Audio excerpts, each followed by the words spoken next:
녹화 시간이 되었으므로 목포 에스라 성경 강좌를 김현숙 권사님의 기도로 시작하겠습니다. 사랑이신 하나님, 저희들을 정말 말씀 앞에 앉게 하시니 너무나 감사합니다. 아멘. 정말 이 귀한 시간, 생각해 보았는데, 이 시간을 이렇게 올 수 있는 게 기적처럼 생각됩니다, 하나님.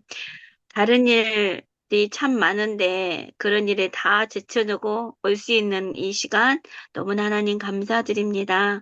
준비한 그 마음을 저희들은 다 헤아리지 못하지만, 편하게 쉽게 그 말씀을 받아 먹고 있으니 너무나 감사드리며 성령 하나님께서 우리 목포 에스라를 지금까지도 사랑해 주셔서 함께 작은 수지만 함께 말씀 공부를 하고 듣고 느끼게 하신 하나님 너무나 감사드립니다.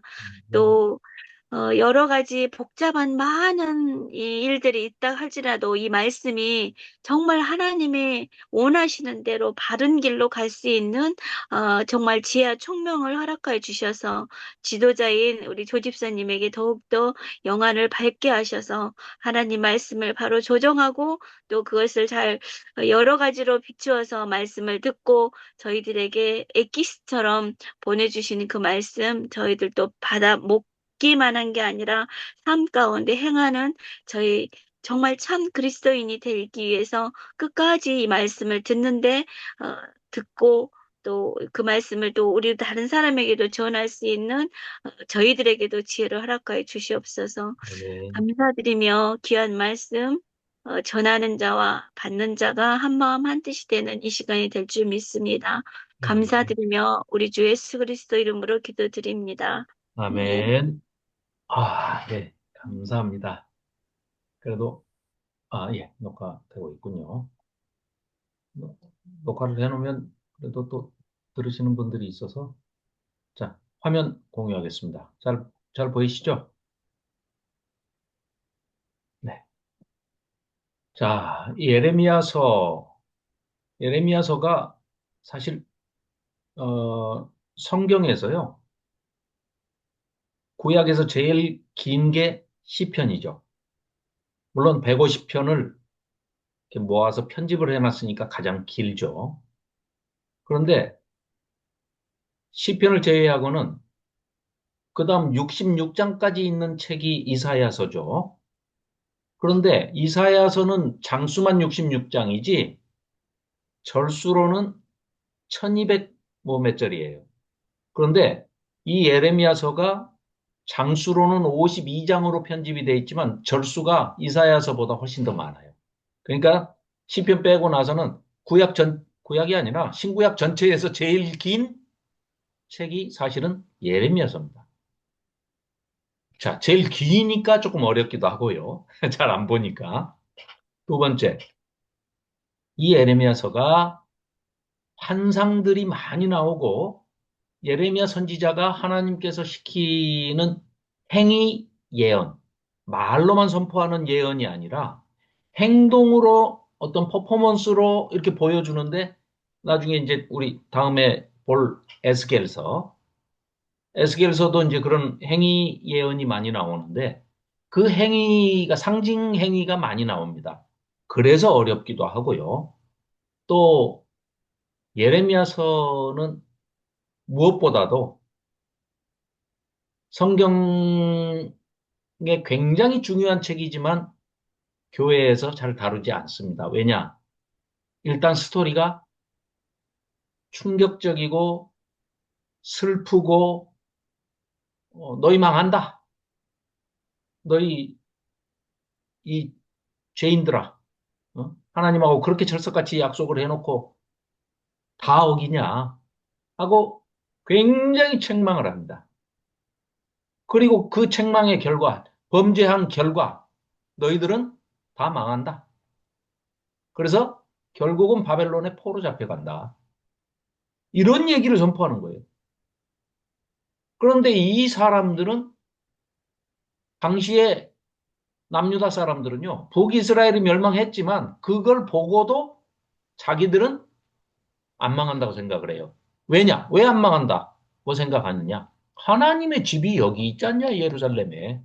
이 시온산에 예루살렘 성, 하나님의 성, 하나님의 집이 여기 있는데, 하나님이 그깟, 이방 잡신들한테 져가지고 망하겠냐. 그럴 리가 없다. 시온 불패 사상이라고 그럽니다, 그거를. 시온 불패 사상이라고 그러는데, 그런 그 미신 같은, 그러니까 뭐 그들이 믿는 거나 뭐, 남유다 사람들이 믿는 거나 유다인이 믿는 거나 뭐, 별반 차이 없죠. 그렇게 따지면은. 부적이라고 생각하는데 뭐. 언약궤 다루는 거 봤죠, 이 사람들. 전쟁 나면 언약궤만 있으면 안 진다 하고 나가고 언약궤 뺏겨버리고 오는 사람들이에요. 나중에 보면. 이러기 때문에 이 듣기도 참 그 불편한 그런 예언서예요. 그러니까 교회에서 설교도 안 하고 다루지를 않아요. 설명을 잘 안 합니다. 그런데 오늘 이제 우리가 함께 나누겠지만 굉장히 중요한 책입니다. 이름은 예레미야. 우리식 발음으로는 이제 예레미야 이렇게 돼서 익숙하지만 히브리어 원어로는요. 이름이 야후예요. 이름이 야후 이 말은 하나님께서 세우시다. 하나님께서 존귀하게 하시다. 이런 뜻입니다. 그런데 하나님께서 일으키셨다. 하나님께서 존귀하게 하시다. 하나님께서 세우신다. 이렇게 돼 있으니까 예레미야 선지자는 이름값대로 하자면 굉장히 영광을 받고 존귀한 자로 여겨져야 되는데 어마어마한 핍박을 받고 개인적으로는 또 엄청나게 괴로운 슬픈 그래서 우리가 뭐라 그럽니까? 에레미야 그러면은 대명사가 있죠. 눈물의 선지자. 그만큼 사람의 입장에서 인간적인 면으로 본다면은 이건 완전히 이런 인생을 살으라고 하나님이 명령을 내리시면 우리 같으면 개종할 것 같아요. 불교로 개종을 하든지, 힌두교로 하든지, 이슬람으로 하든지 해야지. 어디 선지자라고 불러가지고 너 세운다. 너 이름은 존귀하게 내가 세운다. 존귀하게 하신다. 하는, 이렇게 이름이 야후라고 지어주시고 세상에 너 결혼도 하지 마라. 너 네가 한번 당해봐. 이렇게 선포해. 이래가지고 사람이 살 수가 없어요. 자, 사람한테 선포하라고 하나님이 말씀을 주십니다. 그 신탁을 받아가지고 사람들한테 선포하는데 아무도 안 들어요. 이것도 괴로울 일이죠. 40년이 넘도록 설교를 하고 사역을 했는데 아무도 안 듣습니다. 아무도는 아니구나. 한 사람이 있습니다. 바룩. 이거 적어주는 대피라는 서기관 바룩이 듣고 적어요. 기록으로 남겨야 되니까. 그리고는 아무도 듣지 않습니다. 또 하나님께 그럼 하나님으로부터 신탁을 받아가지고 말씀을 예레미야 입에 두신다. 하나님께서 이렇게 선포를 하시거든요. 그러니까 너는 가서 전해라. 전하면 사람이 안 들어. 그러면 다시 하나님께 가서 기도를 하죠. 이 사람들이 안 듣습니다. 이 사람들이 이럽니다. 용서해 주십시오. 하고 막 하면 하나님이 또 난 네 기도 안 들을 거야. 중보 기도도 안 돼요. 이거 중간에서 그러니까 인간적으로도 힘든 인생이지만 하나님께서 그렇게 인정을 하셨어요. 그래서 우리가 이제 이따가 좀 자세히 살펴보겠지만요. 자, 그런 맥락에서 우선 먼저 어, 크게 한번 조망을 해봅시다. 자, 에레미야서 큰 그림 보기. 에레미야서는 과연 어떤 책이냐? 예레미야라는 선지자가 우리가 잘 알다시피 눈물의 선지자, 고통의 선지자, 라고 하는데 에레미야는 누군가? 자, 남유다 사람이고 요시야 왕의 뭐 여기 1장 펴보십시오. 예레미야 1장을 펴보시면 이제 펴놓고 뭐 같이 보시면서 네, 보시면 좋겠죠. 자, 예레미야 1장 1절 구약 1050쪽입니다. 자, 2절에 보시면 1절부터 보겠습니다. 베냐민 땅 아나돗의 제사장들 중에 힐기야의 아들, 제사장의 아들이면서 그러니까 이 예레미야도 제사장은 세습되니까 제사장이겠죠. 자, 아몬의 아들 유다 왕 요시야 왕이 종교 개혁을 했던 유명한 왕 아닙니까? 하나님한테 어마어마한 칭찬을 받았던 8살에 왕위에 등극했다가 31년 동안 치리하고 그래도 또 39살에 죽었어요. 무기또에서 그 애굽의 바로 왕 느고 2세가 쳐들어 올라와서 지금 바벨론이 밀고 내려오는 것을 저지하기 위해서 올라오니까 요시아 왕이 그걸 막으려고 무기또에 나가서 전투를 하죠. 거기서 사망을 합니다. 근데 지금 여기는 2절에 보니까 요시아 왕이 다스린 지 13년에 이렇게 됐거든요. 그러니까 이제 21살이에요. 8살에 등극했으니까 13년이 지나봐야 21살이에요. 아, 그리고 15년에 아니다. 18년에 그러니까 5년 뒤 18년에 요시아 왕이 종교 개혁을 하죠. 성전을 수리하다가 그 성경을 율법책을 발견한다고 나오잖아요. 율법책을 발견한 사람이 hil기야예요, 이름이. 그런데 이 위에 지금 hil기야의 아들이라고 그러잖아요. 그 사람이 그 사람인지 동명이인인지는 성경이 밝히고 있지 않아서 모릅니다. 그런데 요시아가 이제 종교 개혁을 하기 전에 지금 이제 제사장이 된 거예요. 그래서 요시아 때부터 요시아 왕 13년에 예레미야가 제사장이며 선지자로 소명을 받습니다. 그래가지고 요시아가 이제 5년 뒤 18년에 요시아 등극한 지 18년에 종교 개혁을 단행을 하죠. 그리고 이제 약 한 40년 동안 40년 이상 이 사역을 합니다. 그리고 이제 망하는 거. 유다가 결국은 586년에 BC 586년에 멸망하는 것을 지켜봅니다. 그리고 또 이 애굽으로 바벨론의 멸망을 당하니까 애굽으로 망명을 가는 사람들이 이스마엘 그 팀들이 강제로 예레미야를 또 끌고 갑니다. 애굽까지. 그리고 애굽에서 죽은 걸로 추정이 됩니다. 그런 사람이에요. 그러니까 뭐 40한 4, 5년 정도는 사역을 했던 걸로 보이는데 정확하지는 않습니다. 자, 그럼 이 당시 이제 역사적인 배경을 한번 짧게 한번 살펴볼게요. 자, 여기 맨 먼저 보시면 요시야 왕, 우리가 너무나 잘 아는 왕이죠. 640년부터 31년 등극해서 8살에 등극해서 31년 제위에 있었죠. 그리고 이 요시아가 죽고 나자 요시아의 아들 요 밑에 여호아하스 원래 이름이 살룸입니다. 여호아하스가 3개월째 됐는데 아까 방금 말씀드린 대로 무기또에서 요시아를 애굽의 바로 느고가 죽여버렸단 말이에요. 그러고 와가지고 분뿌리로 3개월 된 여호아하스를 포로로 끌고 가버립니다. 애굽에. 그래가지고 그러니까 여기는 요시아의 아들이에요. 넷째 아들입니다. 여호아하스는 넷째 아들인데 넷째 아들을 포로로 너 왕하지 마 그러고 잘라버리고 포로로 그냥 끌고 가면서 둘째 아들인 가만 있어봐 여기가 여호야김이 둘째 아들이죠. 둘째 아들인 여호야김을 왕으로 꼭두가시 왕으로 세워요. 허수아비 왕으로 애굽이 세워놓는 겁니다. 그리고 여호아하스는 끌고 가버립니다. 그러니까 이제 여호야김이 애굽의 꼭두각시 세워진 왕으로 세워졌는데 이놈이 못된 놈입니다.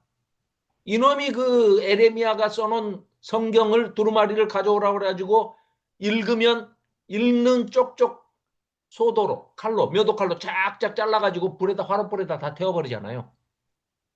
그 바람에 뭐 이건 뭐 컴퓨터에 저장해 놓은 것도 아니고 하나 두루마리에다가 겨우 써놨는데 그거 다 성경을 불태워버렸단 말이죠. 그 나중에 하나님이 다시 쓰라고 명령하시니까 어쩔 수 없이 쓰는데 원본이 있어야 쓰죠. 원본이. 그러니까 원본도 없이 바룩이 기억에 의존해가지고 다시 소환해서 쓰는 겁니다. 그러다 보니까 순서가 시간 순서대로 처음에 써진 대로 이렇게 써지지를 않고 빠진 게 있으면 또 보완하고 수정 보완하고 이게 한 4텀 정도가 이렇게 번갈아 가면서 나옵니다. 자, 그런 우여곡절을 이제 겪었고요. 그리고 나서 이제 여호야김도 11년 동안 이제 등극을 해서 있는데 이번에는 이제 바벨론이 쳐들어오죠. 그래가지고 자기 아들 여호야김의 아들, 그러니까 여기는 다 요시아의 아들입니다. 요시아의 넷째 아들 여호아스 애굽으로 끌고 가고 둘째 아들 여호야김을 왕으로 세워놨는데 여호야김이 이제 못된 놈이죠. 요 놈은 또 저기 아들, 그러니까 손자죠. 요시아로 따지면은 여호야기는 손자예요. 손자를 왕으로 바벨론이 이제 세워놓고 바벨론으로 이제 끌고 가버립니다. 자, 그리고 난 다음에 이제 마지막 왕이 시드기야입니다. 시드기야도 저기 뭐야 요시아의 셋째 아들이에요. 그러니까 넷째 아들, 둘째 아들, 셋째 아들이 다 왕을 하죠. 여호아스, 여호야김만 여호야김의 아들입니다. 그러니까 손자. 이 요시아의 아들들이 세상에, 요시아는 아버지는 그렇게 훌륭한데 아들들이 결국은 멸망의 길로 못된 짓만 골라서 다 해가지고 하나님을 아주 진노하게 만들죠. 결국은 남유다까지 멸망을 하고 하나님께서는 성전을 떠나셔버리죠. 이런 내용들이 이제 다니엘서, 에스겔서로 이제 쭉 이어지는 거죠. 그러니까 대선지서 이제 네 권, 우리 이사야서, 맨 먼저 시대순으로 얘기하면 이사야서, 그 다음에 예레미야서, 그 다음에 다니엘서, 다니엘이 1차 포로로 잡혀가죠. 그 다음에 에스겔이 2차 포로. 그래서 우리 이 어려워하는 요 책들을 다 보는 겁니다, 지금. 이사야서는 이제 지난번에 워낙 꼼꼼하게 우리가 한번 챙겨서 봤고, 요번에 이제 예레미야, 다니엘, 에스겔 이 어려운 책 하면은 사실은 구약에서는 어려운 책들은 다 우리가 다루는 겁니다. 자, 16대, 17대, 18대, 19대, 20대에서 이제 이렇게 끝나죠. 요시야, 여호아스, 여호야김, 여호야긴, 시드기야. 이렇게 지금 되어 있습니다. 그래서 이제 이건 나중에 추가로 설명드릴 때 이제 하고, 자, 본격적으로 예레미야서가 어떤 책인지 한번 살펴보겠습니다. 자, 유다가 멸망으로 치닫고 있던 시기에 사역을 예레미야가 시작을 합니다. 자기 민족의 가장 비참한 마지막 순환사를, 멸망에 가는, 또 자기가 하나님으로부터 받은 신탁받은 예언이 멸망한다. 하나님의 성전이 여기 예루살렘에 있어도, 시온산에 있어도 하나님께서 바벨론을 데려와 가지고 멸망시킨다.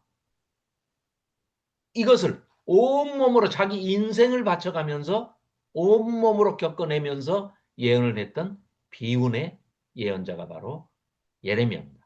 예레미야는 자신이 전해야 할 말씀 앞에서, 또 자기 민족의 그 빤히 보고 있는 데서, 재앙이 닥치고 있는데도 불구하고 회개하지 않는 그 민족 앞에서, 그러면서도 결코 회개하지 않는 목이 곧고 뻣뻣한 이 돌이킬 줄 모르는 백성의 죄 앞에서 눈이 새해지고 마음이 병들도록 주야로 밤새 마르지 않는 눈물을 쏟아내며, 오히려 이 참 예레미야서를 이렇게 읽다 보면은요, 9장인가 보면 9장 한번 펴보시겠습니까? 1064쪽 9장을 보면은요, 예레미야가 이런 한탄을 합니다. 9장 1절입니다.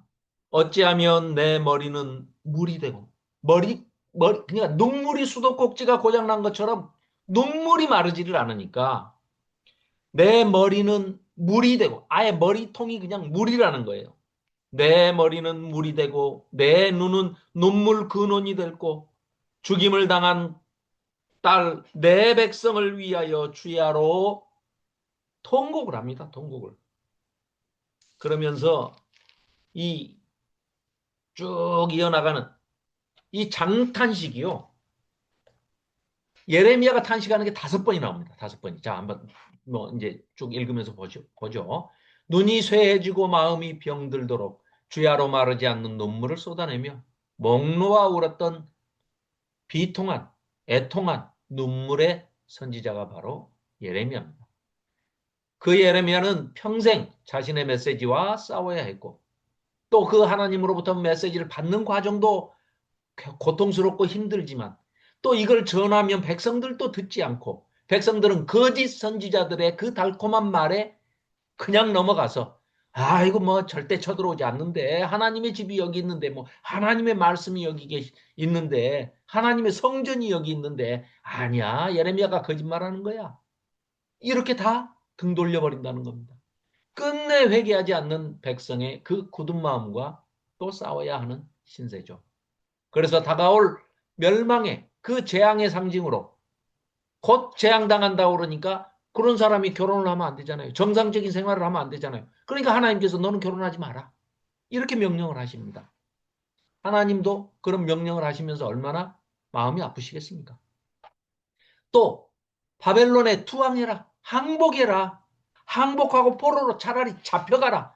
그게 너희들이 사는 길이다. 그 남은 자들과 하나님이 다시 새 언약을 맺으실 거야. 자, 뭐 이따 좀 설명을 드리겠습니다만 이사야는 포로 잡혀가. 너희들 범죄했어. 그래서 포로 잡혀가. 포로 잡혀가면 너희들을 반드시 70년이 차면 해방시켜 주실 거야.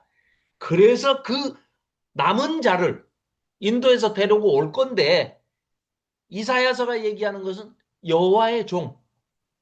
궁극적으로는 우리는 메시아이신 예수 그리스도라는 것을 알고 있지만 그 하나님의 종, 이사야서 53장 고난받는 종 이야기는 너무 잘 알잖아요. 예수님을 미리 묘사하고 있고 예표적으로 표현하고 있는데 그 예수님이 여호와의 종이 그 종을 통해서 포로 잡혀간 자들 중에 남은 자들을 데리고 돌아오실 것이다. 그러니까 제2의 출애굽을 비유하면서 묘사하는 것이 이사야 얘기입니다.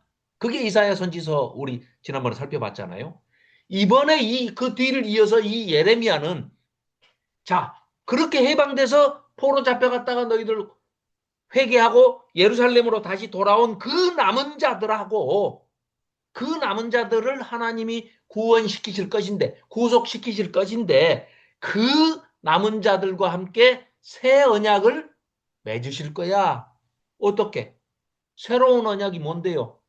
시내산에서 모세한테 주셨던 그 언약은 옛 언약, 첫 언약이고, 그걸 너희들이 다 깨버리고 언약을 파기했기 때문에 새로운 언약을 맺는데 이제는 그때처럼 모세 때처럼 돌판에다 새기는 게 아니라 너희들 마음판에 새길 거야.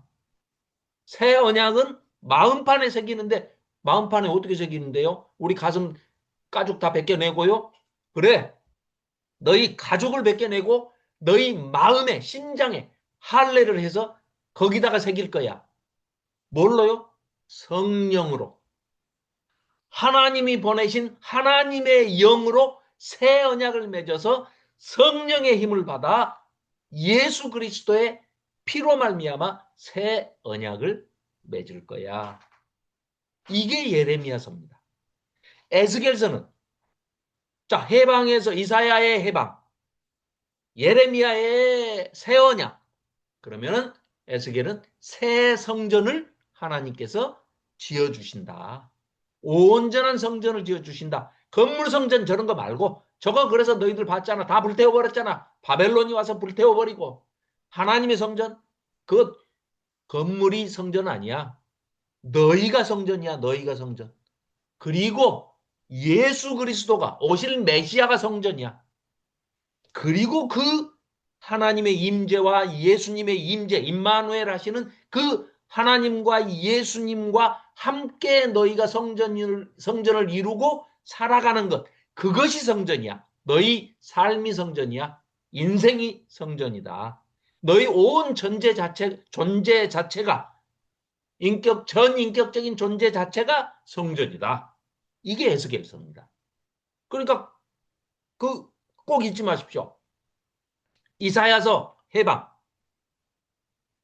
예레미야서 새 언약, 에스겔서 새 성전. 이건 우리가 할 수 없는 일들이잖아요.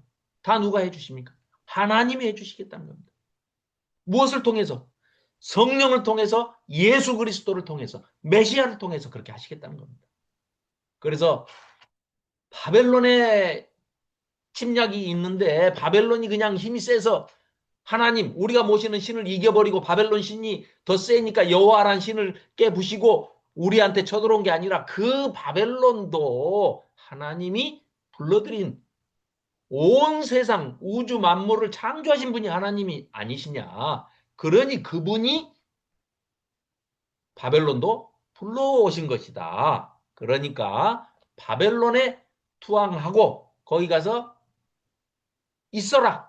포로로 70년 살다가 거기서 잘 지키고 신앙 지키고 회복하고 다시 회개하고 하나님의 품으로 돌아와라. 이 메시지를 전하니까 포로 잡혀가라고 지금 권하고 있으니까 자기가 목에 멍에를 메고 나무 멍에 철멍에를 메고 포로 행장을 하고 포로 퍼포먼스를 하면서 또 행위 예언을 합니다. 나중에 이 에스겔서도 보면은 이제 그런 거 많이 나오잖아요. 뭐 오른쪽으로 들어놓고 왼쪽으로 뭐 390일, 40일 막 이렇게 막 430일을 돌아눕고 뭐 이런 것들 막 나오지 않습니까?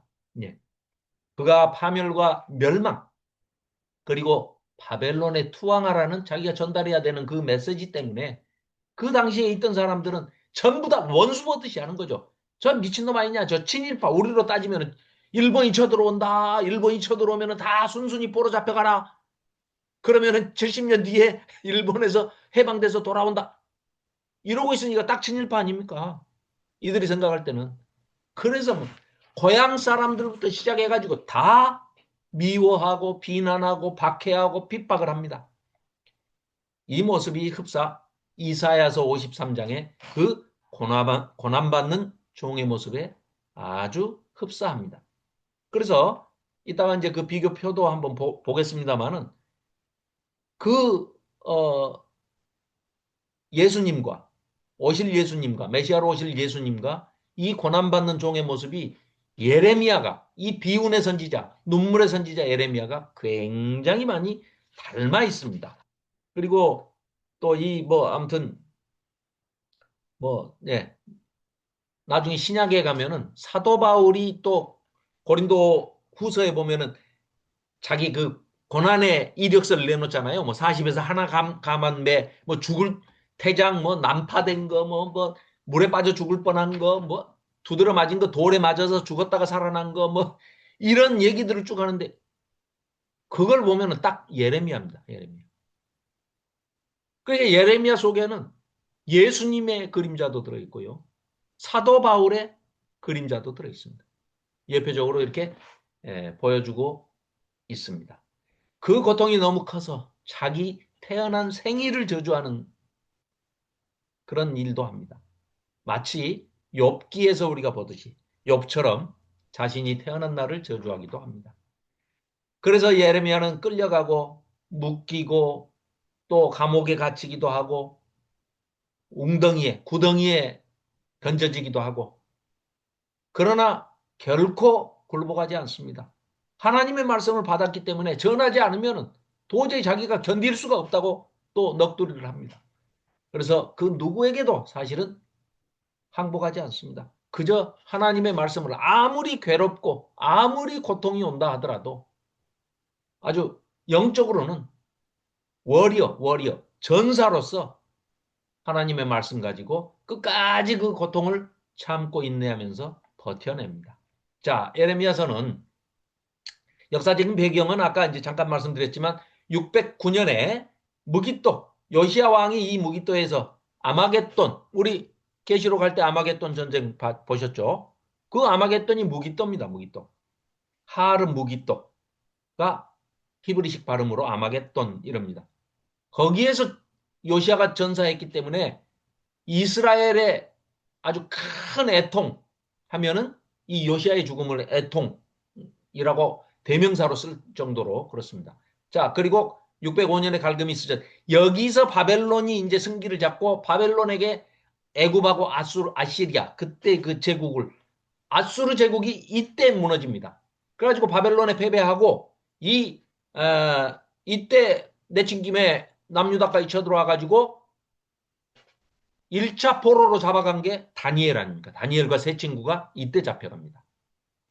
자, 그래서 다니엘과 그 친구들이 바벨론으로 이때 1차 포로 잡혀가죠. 2차 포로 때 597년에 또 2차 침공을 합니다. 이때 여호야긴하고 에스겔이 포로로 잡혀가죠. 2차 포로 때 잡혀갑니다. 자, 그리고 3차 때 586년에 588년에 와가지고 1년 6개월 동안 성을 빙 둘러싸가지고 결국은 586년에 멸망을 당하는데 이때가 시드기야 마지막 왕 시드기야 때입니다. 자, 구조는 이따가 이제 추가로 잠깐 말씀을 드리겠습니다. 그러니까 핵심 이 주제는 새 언약을 맺는 새 언약을 맺으시는 그러니까 언약을 파기했지 않습니까? 남유다가 모세 언약 시내산에서 받았던 그 모세 언약을 다 파기해버린 거예요. 가나안 땅에 들어가가지고. 그래서 언약이 파기됐기 때문에 새 언약을 맺겠는데 새 언약은 너희들 돌판에 새긴 거 다 깨뜨린 것처럼 파기했으니 이제는 절대 안 깨지는 언약을 맺을 거야. 그러니까 너희들 마음판에 새길 거야 하는 거죠. 그리고 심판하시고 언약 파기했다고 해서 때리고 끝나시는 게 아니라 반드시 회복을 시켜주시겠다. 그리고 심판은 너희만 받는 게 아니야. 너희들은 지금 바벨론이 쳐들어왔으니까 바벨론한테 우리가 당한 거 아니냐 하지만 그 바벨론도 하나님이 데려오신 거고 그 바벨론도 하나님이 심판하시는데 그 주변에 있는 모든 나라들 9개의 열방 모압, 암몬, 에돔 뭐 할 것 없이 이 모든 나라들을 다 심판하신다. 온 세상의 주인이 하나님이시다. 라는 것을 얘기하죠. 그리고 이제 52장 맨 마지막 장이 부록으로 예언을 성취하신다. 이렇게 할 수 있습니다. 자, 예레미야서가 키워드가 새 언약을 맺으리라. 그렇죠? 그래서 자, 기록 목적만 빠르게 한번 살펴보시죠. 비록 언약 백성이라 할지라도 하나님의 백성이라 할지라도 너희들이 하나님의 언약을 부부관계의 언약으로 생각한다면 부부관계처럼 상호간에 서로 배타적이고 독점적이고 절대적인 관계에서 너희들이 서로 약속을 했으면 지켜야 될 거 아니냐. 그런데 너희들이 번번이 가장 간단하게 얘기하면 10계명을 하나님이 주셨는데 이거 잘 지켜라. 하나도 안 지킵니다. 처음부터 끝까지 다 어깁니다. 그래서 하나님의 말씀을 너희들이 어기고 계속해서 불순종을 했기 때문에 너희들은 반드시 망한다. 약속을 했지 않냐? 약속을 시내산에서부터. 그리고 너희들 가나안 땅 들어가기 전에 신명기에서 그리심산과 에발산에다가 두 대로 나눠가지고 6개 지파 6개 지파 나눠서 12지파를 다 양쪽 산에 모아놓고 언약과 저주, 축복과 복과 저주를 선언했지 않습니까? 그렇게 철석같이 아멘 아멘 하고 너희들 약속 다 해놓고 들어가자마자 우상 숭배하고 10계명 다 어겨버린 그러면서 하는 짓이 여기에 성전이 있으니 하나님이 계시는데 어떤 놈이 쳐들어와? 구원받았죠. 우리는 구원받았어 하고 딱 우기면서 우리는 구원받았으니까 우리가 앞으로 무슨 짓을 하고 살아도 나는 구원받을 거야. 이게 구원파입니다. 그 구원파를 이단이라고 아주 난리를 치면서 굉장히 흡사하게 또 예, 생각하는 사람들이 많아요. 그러니까 근데 그게 어제 오늘 일이 아니고 사실은 여기 보시면은 예레미야 때도 사실은 그래서 멸망한 겁니다. 남유다가 2500년 전에 2600년 전에 그래서 멸망한 겁니다. 그래서 하나님의 성전만 있으면 절대 안 망한다. 우리는 하나님의 백성이야. 그러니까 우리는 이미 구원받았어. 하고 그거 믿고 신앙생활하는 것이 얼마나 어리석은 일인지를 보여주고 하나님의 참된 뜻을 제발 분별력을 가지고 분별해서 하나님의 말씀에 순종하는 것만이 내 신앙을 내가 지키는 것이다. 그게 하나님 사랑, 이웃 사랑 아니겠냐라는 것을 이 에레미야서를 통해서 보여줍니다. 또 하나님은 그렇게 불순종한 언약 백성이지만 또 불순종했으니까 반드시 하나님은 또 심판을 하시죠. 공의의 하나님이시니까 심판을 하시지만 그러고 끝나는 게 아니라 한량없는 자비를 베푸시고 헤세드 하나님의 사랑으로 다시 감싸주시고 보듬어 주시고 회복시키시는 그런 사랑의 하나님이시다 하는 것을 이 언약 백성들에게 확실하게 보여주기 위해서 예레미야 선지자를 통해서. 그러나 예레미야 개인적으로 봐서는 자기 온 일생을 희생해서 하나님의 뜻을 40년 이상, 45년 이상 선포하면서 지키고 결국은 순교하는 거죠. 자, 그래서 이제 아까 말씀드린 대로 그래서 이게 이제 엉망진창 뒤죽박죽이 돼요. 그러다 보니까 이제 이걸 좀 잘 분별해 가지고 아, 이거는 여호야김, 시드기야. 이 시대에 썼던 것인데 빠진 것을 다시 그 다음에 생각나니까 또 쓰는구나. 그게 이렇게 구분이 됩니다. 이거 구분해서 읽어보면 어려운 부분들이 조금 해소가 될 수 있습니다. 자, 예레미야서 본문으로 들어가겠습니다. 예레미야서는 많은 사랑을 받는 책이지만 읽기 어려운 난제를 가진 책이기도 합니다. 그러나 오늘 우리가 함께 잘 살펴보면 어려운 부분들은 너무 거기에 매이거나 매달릴 필요 없습니다. 또 환상은 설명이 되어 있습니다. 거기까지만 이해하면 되지 그 이상 너무 깊이 들어갈 필요도 사실은 없습니다. 우선 성경에서 가장 긴 책 중에 하나고 아까도 말씀드렸듯이 절수로는 이사야서가 1292절. 그런데 이 예레미야서는 1364절. 더 길어요. 더 길고 여러 가지 뭐 예언, 설교, 뭐 자전적 정보, 역사 기록 많은 것들이 다 섞여 있습니다. 그래서 조금 어려울 수도 있습니다. 근데 중요한 키 센텐스나 키워드를 우리가 잡고 새 언약을 제정하시는 또 심판하시고 반드시 회복시켜 주시는 그 중요한 핵심 주제를 우리가 놓치지 않으면 방금 말씀드린 대로 순서가 뒤엉켜 있는 것은 얼마든지 본문을 읽으면서 바로잡을 수 있습니다. 학자들이 또 이미 다 해놨고 그렇기 때문에 자 그러면은 예레미야가 이제 불러준 대로 받아 쓰는 서기관 바룩이 대피를 하는데 이 다 불태워 버렸단 말이죠. 읽기만 하면 아까 말씀드린 대로 여호야김이라는 놈이 요 놈이 다 화롯불에 다 불태워 버렸어요. 예레미야가 말한 그 예레미야서 지금 우리한테 사실은 전해져야 할 것을. 그러니까 이게 아주 얼마나 또 바룩이 고생하면서 기억력에 의존해 가지고 썼겠습니까? 그래서 이제 그런 어려움들이 있지만 그거는 배제하고 정리가 다 되니까요. 자, 이사야서는 남유다가 멸망하기 전에 기록된 책입니다. 이제 남유다가 멸망한다.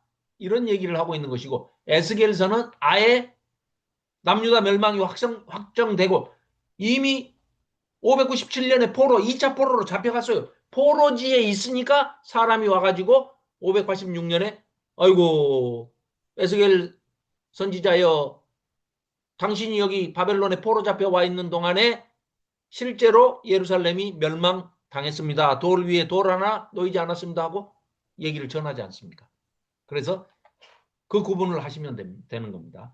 그러나 예레미야서는 이 과정을 망해가는 멸국의 경랑기를 생생하게 몸으로 겪으면서 또 불에 거슬렸다가 불에 태워지고 겨우 바룩이 다시 복원해내고 기억해내서 겨우 살아남은 그래서 우리한테 전달된 책이죠. 그러니까 처음부터 딱 틀을 잡아가지고 구조적으로 계획하고 또 어떤 그 구조, 이들이 잘 쓰는 구조들 있지 않습니까? 동시문 구조라든지 뭐 수미상관법을 막 이렇게 써가면서 기억하기 좋게 이들이 암송하고 구전해가지고 그걸 기록으로 또 남겨서 이렇게 정리된 책하고는 조금 뭔가 읽으면 이게 무슨 말이지? 왜 앞에 뒤에 나와야 할 게 앞에 나오고 앞에 나와야 할 게 뒤에 나오지? 이런 헷갈림이 조금 있을 수는 있다. 그러나 정리가 다 됐기 때문에 그런 점을 참고하면서 읽으시면 전혀 어렵지 않다. 예레미야서가 가장 많은 영향을 받은 책은 신명기입니다. 아까 말씀드린 대로 신명기 30장에 보면은 마음의 할례가 나오거든요. 그게 이 예레미야는 새 언약, 마음판에 새 언약을 새기시겠다. 이렇게 얘기를 하죠. 그래서 특히 예레미야서의 새 언약은 신명기 30장의 마음의 할례 사상과 깊이 연관되어 있습니다. 또 다른 소선지서 중에는 호세아가 자기 일생을 다 바쳐서 음탕한 창녀와 결혼하라는 하나님의 명령을 받아가지고 고멜과 결혼을 하지 않습니까? 결혼해가지고 새 아이를 낳았는데 그 아이가 자기 아이인지 아닌지도 모르는. 그래서 그 이름들을 또 진, 그 호세아서와 매우 유사합니다. 또 성경적인 배경은 열왕기하서 22장에서 25장 남유다가 멸망하는 그 과정. 아까 말씀드린 대로 요시야 이후에 여호아스, 여호야김, 여호야킨, 시드기야 그리고 멸망하는 이 역사적 배경이 열왕기하서 22장에서 25장이다. 이렇게 말씀드릴 수 있습니다. 자, 예레미야서를 크게 두 덩어리로 나누면은 1장부터 45장까지는 유다에 관한 말씀, 46장부터 51장까지는 그 외에 주변에 있는 이방 나라들에 대한 열방에 관한 말씀이다. 그리고 52장은 뭐 역사적인 부록같이 쓰여진 그런 책이다 할 수 있습니다. 1장부터 6장까지는 요시아 시대에 선포된 첫 번째 메시지입니다. 아직 회개의 기회가 남아있을 때, 요시아 때는 그때 이제 종교개혁도 하고 그렇기 때문에 너희들이 죄를 회개하고 제발 하나님의 심판을 면해라 하고 호소하는 설교가 앞부분에 1장부터 6장 첫 단계에 나오죠. 그런데 두 번째 단계인 7장부터 39장은 여호야김, 여호야킨, 시드기야 이 세 왕의 멸망으로 치닫는 이 시대에 유다가 멸망하는 그 과정에서 선포되는 아주 아픈 이야기들입니다. 두 번째 단계죠. 여기가 아주 예레미야에게도 전하는 자에게도 가장 고통스러웠던 시기라고 할 수 있죠. 그리고 40장, 45장은 세 번째 단계인 유다가 멸망한 후의 기록입니다.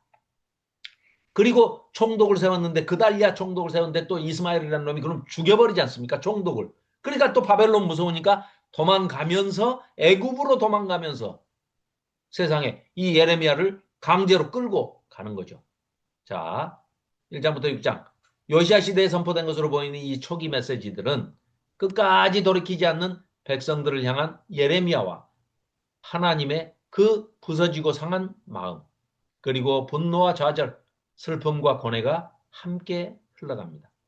예레미야는 자기 시대를 홀로 보는 자의 그 외로움과 아픔과 답답함으로 창자가 뒤틀리고 심장이 찢어지는 듯한 그런 고통을 느끼고 있습니다. 슬프고 아프다. 내 마음속이 아프고 내 마음이 답답하여 잠잠할 수 없으니 나의 심령이 나팔 소리와 전쟁의 경보를 들음이로다. 이렇게 하나님의 말씀은 쟁쟁쟁쟁 귀에서 울리는데 전하면은 백성은 전혀 듣지 않습니다. 하나님은 배반당하고 외면당한 상처 입은 감정을 그대로 예레미야를 통해서 이스라엘 백성들에게 드러내고 계십니다. 배역한 백성들은 들을 애타게 하나님께서 예레미야를 통해 부르십니다. 내가 너의 어릴 때의 광야 시절을 기억하고 신혼 때의 사랑으로 기억하거늘. 하나님은 그래도 그 광야에서 출애굽 때 따라왔던 그 먹을 것도 마실 물도 없지만 입을 옷도 없지만 하나님의 말씀을 듣고 모세의 인도 아래 출애굽을 해가지고 그 광야에 따라 나왔던 것을 하나님은 신혼여행이라고 추억을 하십니다.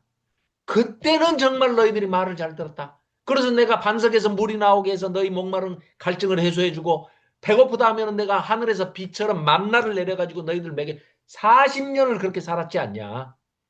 사람이 음식을 먹어서 사는 게 아니라 하나님의 말씀만 잘 들으면 순종하면 살 길이 열리는데 어찌하여 너희들은 자꾸 나를 버리고 내가 도대체 너희들한테 무엇을 잘못했냐?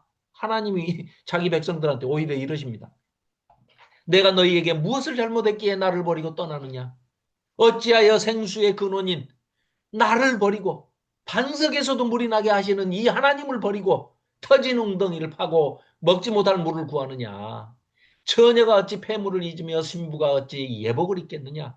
그러나 내 백성이 나를 잊은 날 수는 셀 수가 없구나.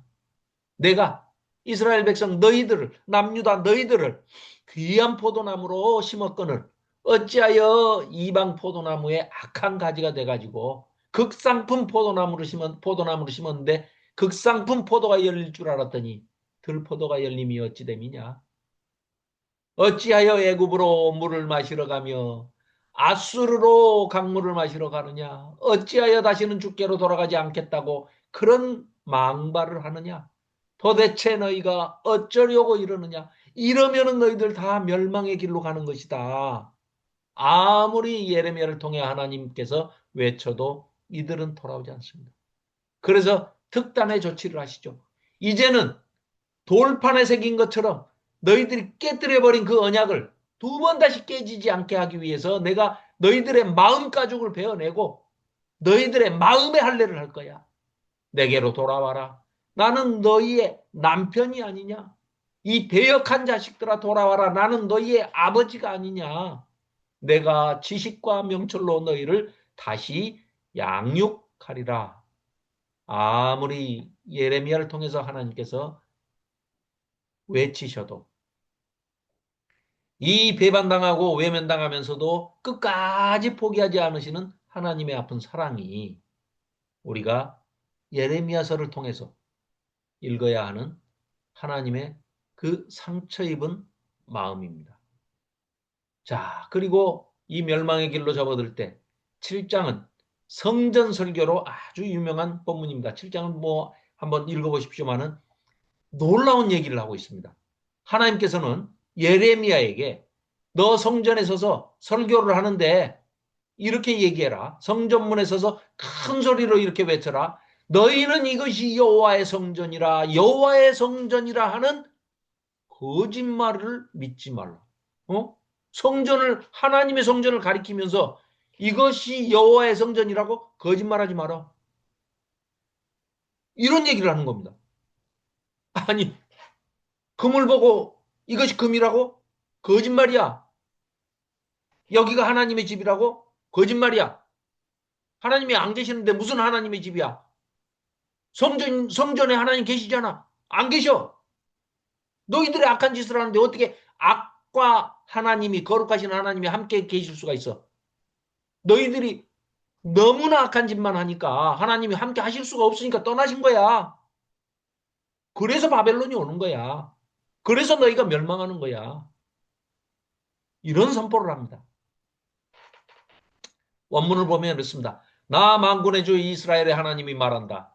이건 이제 표준 세번역으로 제가 가져왔습니다.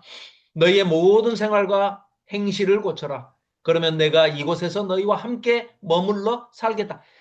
하나님께서 하나님의 성전에 임재를 하시겠다는 거예요. 어떻게 하면? 너희들이 행실을 고치고 제발 내 말을 듣는 신용이라도 좀 해라. 그러면 내가 있을게. 이것이 주의 성전이다, 주의 성전이다, 주의 성전이다 라고 하면서 이 거짓말, 이 속이는 말, 너희들은 개판으로 살면서 하나님이 여기 계신다고? 그 거짓말이야.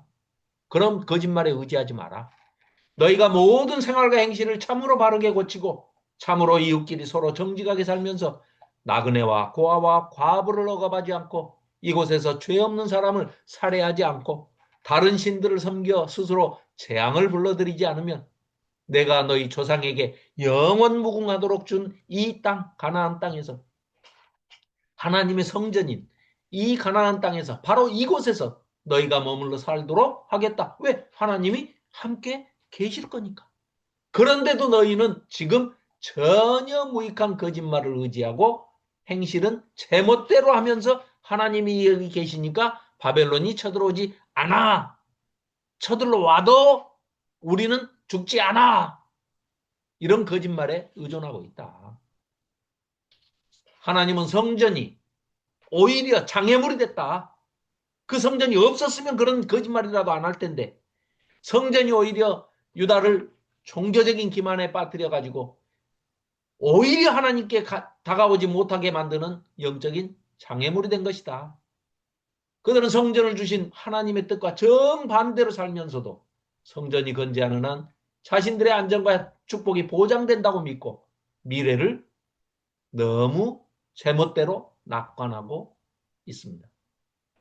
이 설교의 결론은 7장의 성전 설교 나중에 한번 다시 한번 읽어보십시오만은 너희가 믿고 있는 이 성전은 실로처럼 파괴된다.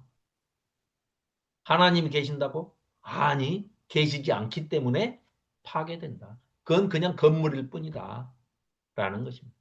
성전을 부패한 영혼을 가려주는 장신구로 마치 부적처럼 만들어버린 그들의 종교적인 기만에 가차없이 예레미야가 철퇴를 가한 것입니다. 예레미야의 성전 설교는 이 성전을 헐라. 예수님 오셔서 그렇게 말씀하셨죠. 내가 사흘 만에 세우리라. 예수님이 하신 말씀은 뭡니까? 저런 건물이 성전이 아니야. 너희 몸이 하나님의 영이 성령이 거하시는 성전이지. 그거 내가 3일 만에 세울게. 어떻게? 죽음을 이기고 부활해서 내가 살아나는 걸 봐라. 이런 말씀이죠. 어마어마한 충격이었죠. 역시 마찬가지로 예레미야가 지금 이 성전을 헐라하는 그 예수님의 말씀만큼이나 엄청난 충격과 파장을 일으키는 성전 설교가 예레미야 7장입니다. 두 번째 성전 설교가 26장에 나오는데요. 이 성전 설교를 또 하고 난 다음에는 예레미야가 즉시 체포되고 완전히 죽이려고 이 구덩이에 파고 뭐 아주 엄청나게 고난과 핍박을 가하죠. 자, 이 행위의 예언들은 어렵게 생각할 거 없습니다. 설명이 다 나옵니다. 그래서 행위 예언을 도대체 왜 하느냐? 말씀만 전해가지고는 도무지 평면적인 얘기만 듣고는 우리는 모르겠다 하고 백성들이 전혀 마음을 딱 닫아버릴 때 이상한 기이한 행동을 하면은 어떤 퍼포먼스를 하면은 호기심이라도 갖고 그거 뭐 하는 거야? 왜 그런 짓을 해? 라고 관심이라도 좀 가질 거 아니냐. 그럴 때 예언자가 그런 상징적인 행위를 통해서 아주 드라마틱하게 어쩔 수 없이 좀 임팩트 있게 그 메시지를 전달하는 그런 방법 중에 하나로 쓰는 것이죠. 그래서 썩은 뱃띠 이거 하러 또 거기까지 갑니다. 몇 달 길을 가지고 1년이 넘도록 걸어서 가가지고 썩은 뱃띠 비유에서는 하나님께서 예레미야에게 허리띠 하나 사서 허리에 매라. 그러고 이 매라는 뜻은 하나님과 그 백성이 연합하는 그런 친밀한 사랑의 기쁨과 애착을 보여주는 그런 상징이죠. 그런데 그 썩은 뱃띠가 썩었어요. 유다는 하나님이 몸에 두르시고 그 애지중지하셨던 보배로운 백성이었습니다. 그러나 하나님은 다시 예레미야에게 그 띠가 썩어서 쓸 수 없게 된 것을 그 물가에다가 심어놓으라고 그러지 않습니까? 그리고 다시 한번 가봐라. 하나님이 몸에 입으셨던 그 영광과 찬송의 띠가 우상숭배로 더럽혀져서 수치와 모욕만 안겨주는 썩은 뱃띠가 되어버렸지 않냐.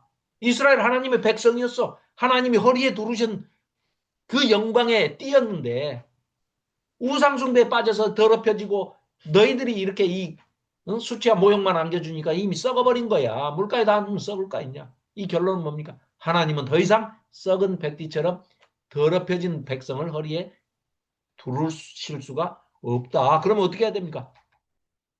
더럽혀진 것을 정결하게 해야 되는 거 아니겠습니까? 그래서 그 정결하게 하는 길을 알려주시는 겁니다. 또 토기장이의 비유도 해주시죠. 토기장이가 그릇을 만들 때 얼마든지 그릇을 빚다가 터지면은 그거는 뭐 큰 그릇, 작은 그릇, 뭐 납작한 그릇, 넓은 그릇, 높은 그릇, 좁은 그릇 마음대로 그거는 토기장이가 옹기장이가 만들 수 있는 겁니다. 그래서 뒷장에서 하나님의 예레미야에게 그럼 그거를 한번 깨봐라. 옹기를 사서 모든 사람이 보는 데서 옹기를 사가지고 막 다 깨요. 두드러 깨. 뭐하냐? 선지자가 돼가지고 지금 뭐하는 짓이요? 하고 이제 물어볼 거 아닙니까? 그러면은 이렇게 설명해 주라는 겁니다.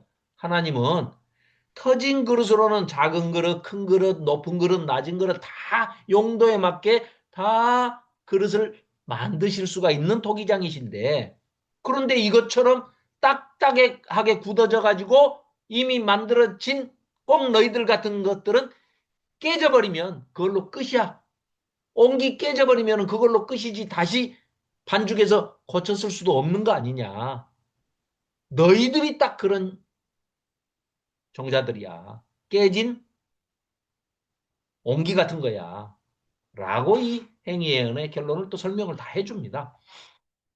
끝내 토기장이신 하나님께 돌아오지 않는 자들에게 극적인 아주 충격요법으로 최종적인 멸망을 깨진 옹기같이 보여주면서 선언하고 계신 것이죠.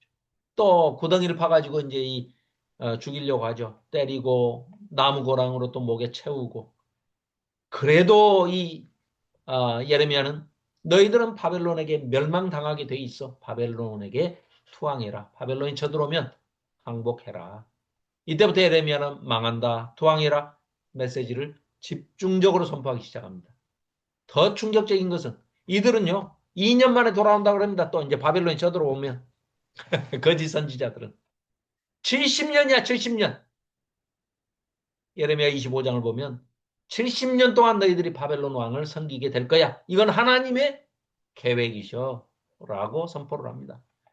이때 이 말을 들은 이 남유다 백성들은 아주 가장 아주 극렬하게 예레미야를 핍박하고 조롱하고 박해하고 아주 죽이려고 덤벼듭니다. 그래서 이 예레미야는 자기가 전해야 하는 말씀과 너무 힘들죠. 또 그런 말씀을 파격적인 말씀을 또 충격적인 말씀을 해야 되니까 그 말씀을 자기 입에 두신 하나님께 탄식을 합니다. 내가 말할 때마다 파멸과 멸망을 선포함으로 여호와의 말씀으로 말미암아 내가 종일토록 치욕과 모욕거리가 되나이다. 내가 다시는 여호와를 선포하지 아니하며 그의 이름으로 말하지 아니하리라 마음 먹고 있으면은 속에서는 내 마음이 불붙는 것 같아서 골수에 사무치니 답답하여 견딜 수가 없나이다. 말을 안 하고 있자니 마음이 불붙는 것 같고 골수에 사무쳐서 도저히 말을 안 할 수는 없고 말을 해보니 백성은 듣지를 않고 그것이 하나님의 말씀에 붙들리고 하나님의 마음에 사로잡힌 예레미야 선지자의 숙명입니다. 예레미야는 이 외로운 숙명을 이렇게 고백합니다. 내가 주의 말씀을 얻어먹어 싸우니 내가 기뻐하는 자의 모임 가운데 있지 아니하며 주의 손에 붙들려 홀로 앉아 싸우니 이는 주께서 분노로 내게 채우셨음이니이다. 주의 말씀을 입에 둔 하나님께서 네 입에 내 말씀을 둘 거야 하셨잖아요. 그래서 그 말씀을 받아먹은 사람으로서 주님 손에 붙들려 가지고 하나님이 채우신 그 마음으로 정말 고통과 핍박과 그 박해 속에 그 막은 말씀을 또 전하지 않고서는 심장이 불처럼 타 올라가지고 뼛속까지 골수에까지 타들어가는 사람 비운의 선지자 바로 예레미야입니다. 그러나 유다의 이 마지막 왕들은 그가 타들어가는 마음으로 전하는 이 말씀을 전혀 듣지 않습니다. 여호아스, 여호야김, 여호야긴, 시드기야 마지막 왕까지 어느 누구도 지도자들도 다 한결같이 타락을 해서 더 악을 행하고 백성들마저 듣지 않습니다. 여호야김 아까도 말씀드렸지만 예레미야가 두루마리를 낭독할 때마다 가져다가 칼로 베가지고 화롯불에 다 태워버립니다. 서너 쪽씩 칼로 베어서 화롯불에 던집니다. 시드기야는 예레미야가 예언하지 못하도록 시대 뜰에 가뒀습니다.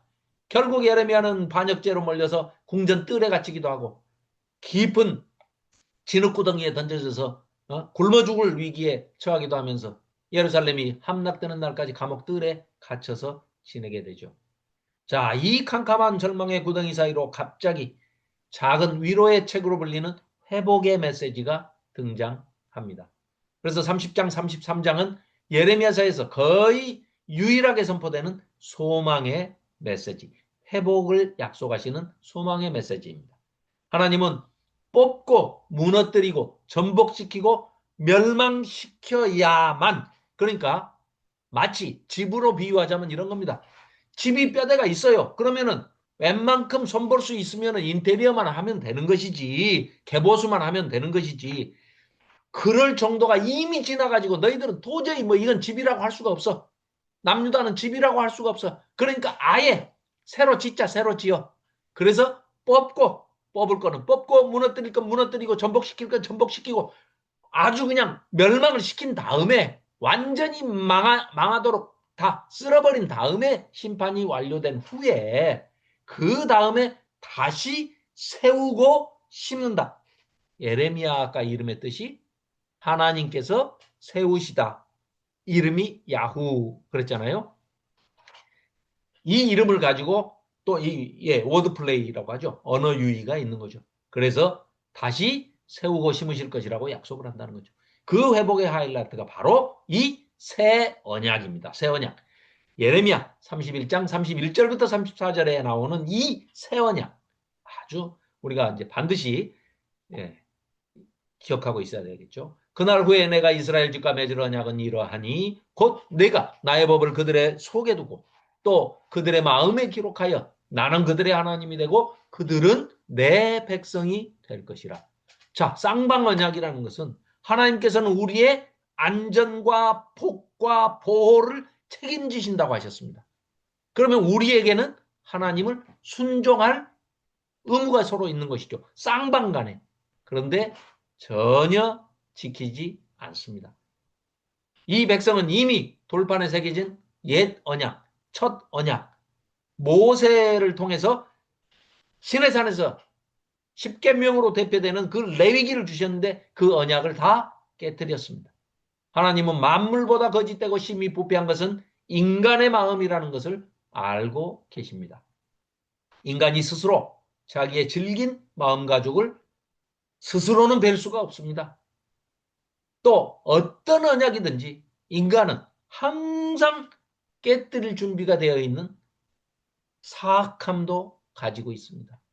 새 언약은 백성이 더 이상 깨뜨릴 수 없는 언약이라는 점에서 새로운 언약이어야 됩니다. 돌판에 새긴 거?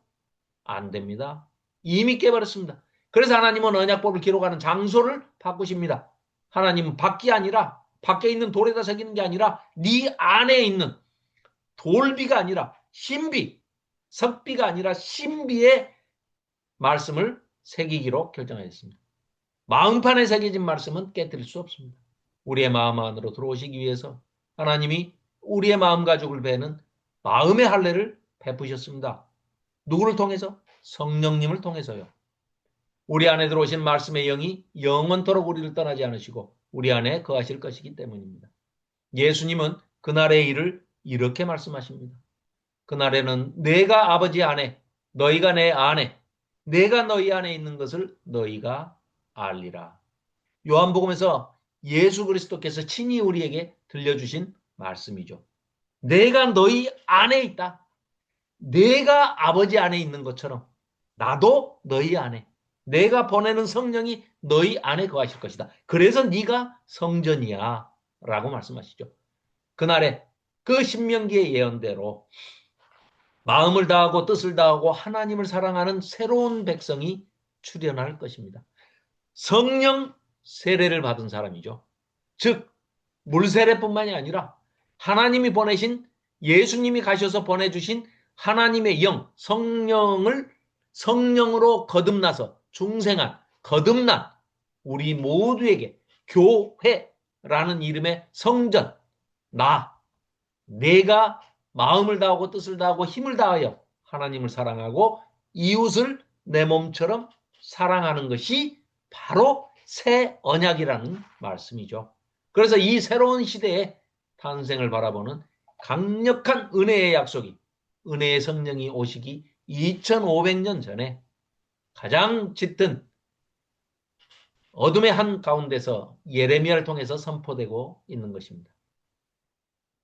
자, 멸망 후에 남유다가 멸망합니다. 멸망 후에 본토에 남은 자들은 아주 이 그달랴 총독 그 사건으로 애굽으로 망명을 합니다. 이런 내용들은 다른 열왕기에는 나오지를 않습니다. 그런 예레미야에만 나오는 것이죠. 자, 그들은 애굽으로 가가지고 망명해서 어떻게 살았을까요? 놀랍게도 거기 가서도 다시 우상 숭배를 하고 있습니다. 버릴 수가 없는 겁니다. 우상 숭배 때문에 망한 백성이 또 거기 가서 애굽까지 가서 또 우상 숭배를 하고 있는 겁니다. 우리가 망한 것은 하늘 여왕에게 분향을 패했기 때문이다. 이런 우리가 본래 하던 대로 그냥 하자 하고 굳게 결심하고 우상 숭배를 합니다. 왜 하나님 마음의 할례가 필요하고 왜 하나님께서 새 언약을 우리에게 주셔야 하는지, 우리에게는 왜 새 언약이 필요한지를 보여주는 이 기막힌 이야기가 바로 예레미야서가 전하는 마지막 유다의 역사입니다.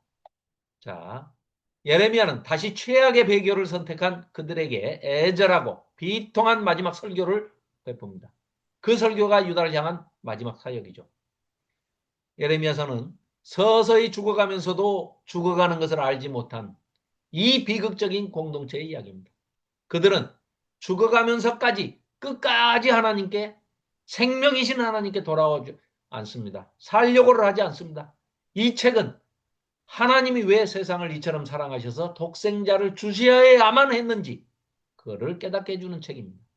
우리가 하나님을 사랑한 게 아니라, 우리가 우리의 죄를 해결한 게 아니라 하나님이 우리의 죄를 해결하셨습니다.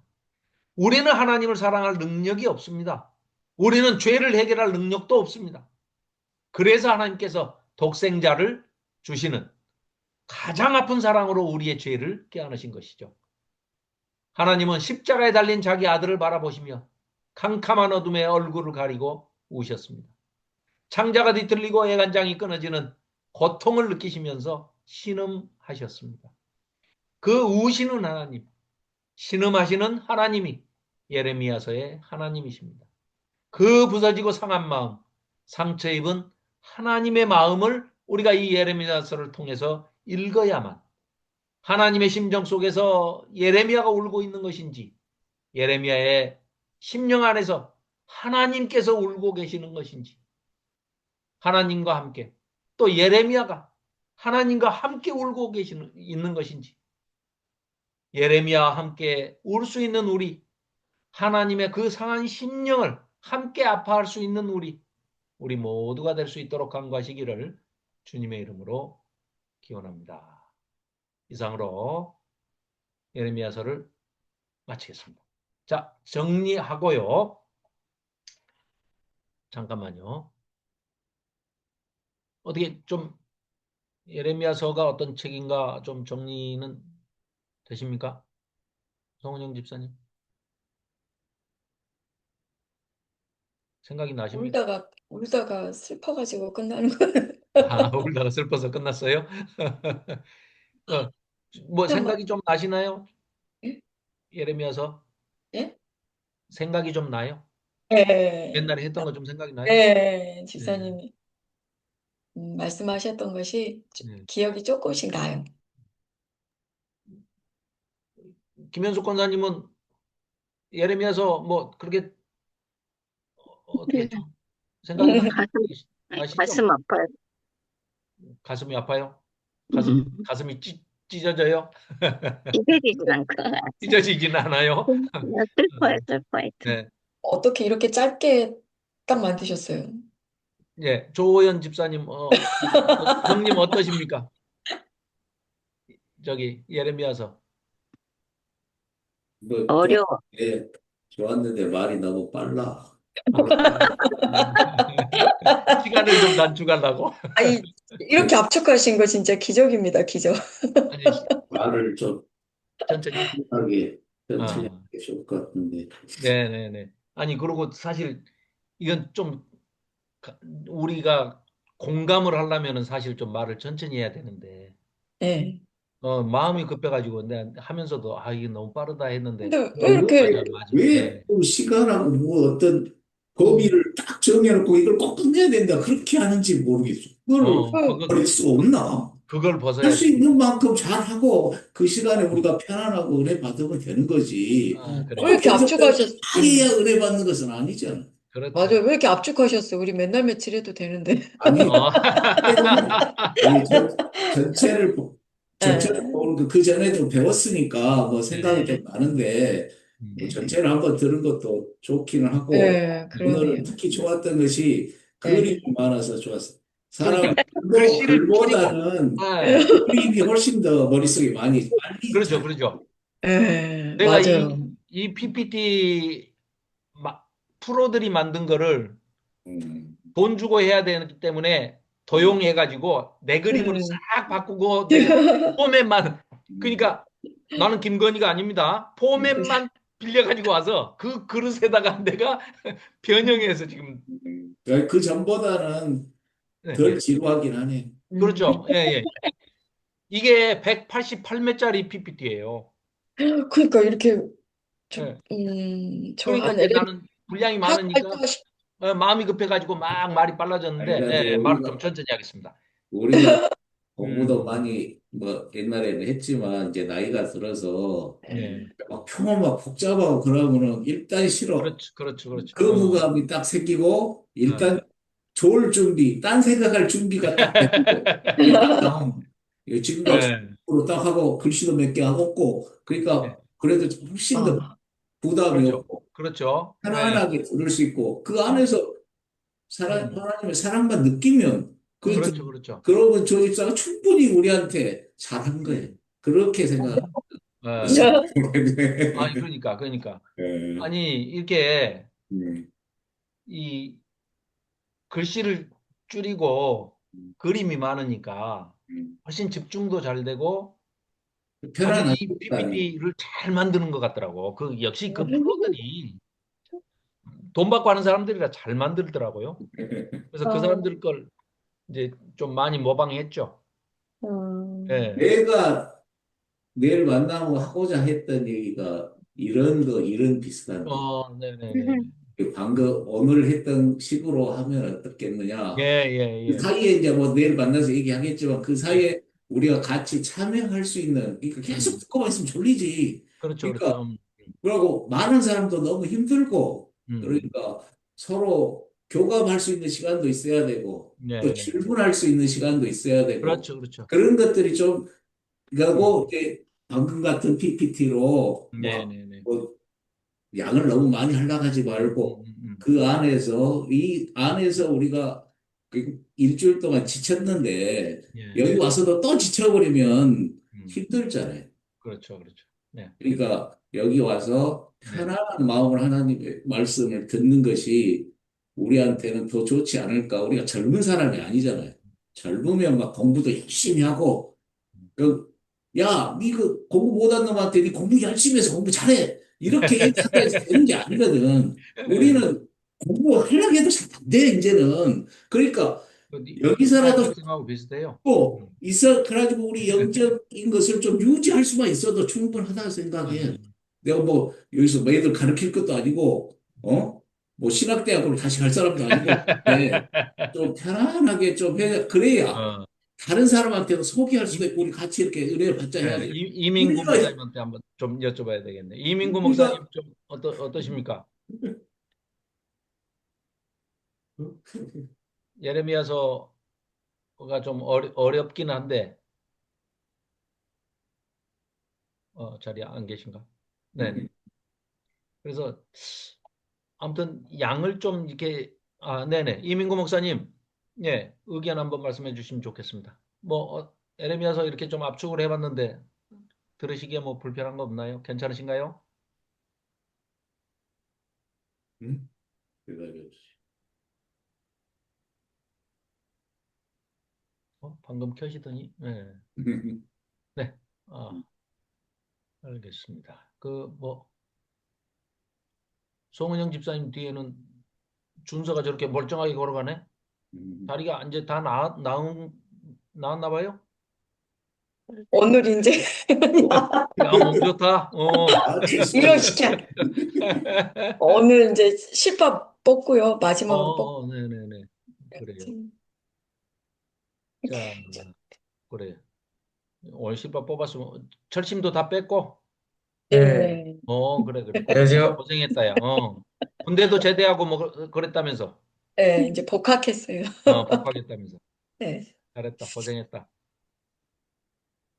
자, 그 이제 보충 설명을 좀 사실은 해야 되는데 오늘 시간이 다 가서 다음 주에 조금 예레미야서 오늘 거 PPT 이제 올려놓겠습니다. 올려놓고 다음 주에 보충 설명을 조금만 하면은 이제 완전히 예레미야는 이런 책이구나 하는 게 새 언약이 어떤 것이고 옛 언약은 그러면 첫 언약은 어떤 것이고 왜 새 언약을 맺어야만 되는지 왜 예수님이 오실 수밖에 없는지 이제 이런 내용들 왜 이 책을 그 당시에 사람이 아무도 안 들었는데 왜 기록을 하게 했을까?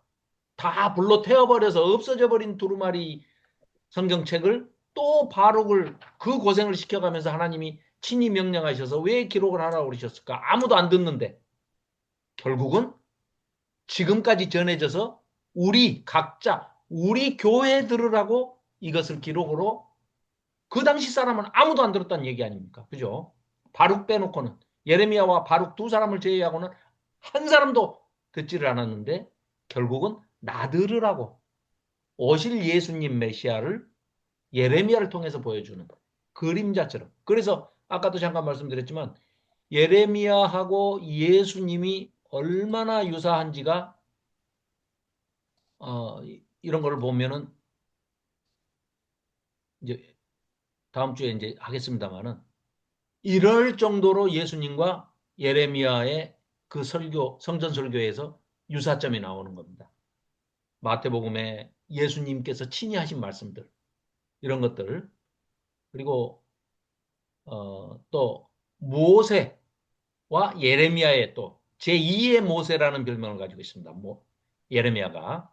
그래서 이런 왜 그러면 제2의 모세라고 하는지, 모세의 시내산 언약과 어떤 메시지가 연관성이 있는지, 이런 것들, 그리고 또 모세의 출애굽과 예레미야의 또 애굽으로 끌려가는 것. 하나는 모세를 통해서 애굽에서 탈출하는 것이 출애굽기인데, 지금 여기서는 거꾸로 예레미야서에서는 마지막이 애굽으로 다시 끌려가 버리는. 그럼 뭐예요? 출애굽할 때 구원하셨던 그 구원 사건이 완전히 원천 무효돼 버린다는 얘기 아닙니까? 이걸 상징적으로 지금 보여주고 있는. 거꾸로 다시. 그러나 그러고 끝나는 게 아니라 다시 너희가 회개하면 남은 자들을 데리고 내가 새 언약을 맺어가지고 데리고 오겠다. 그런데 너희들은 할 수 없어. 그러니까 내가 메시아를 보낼게.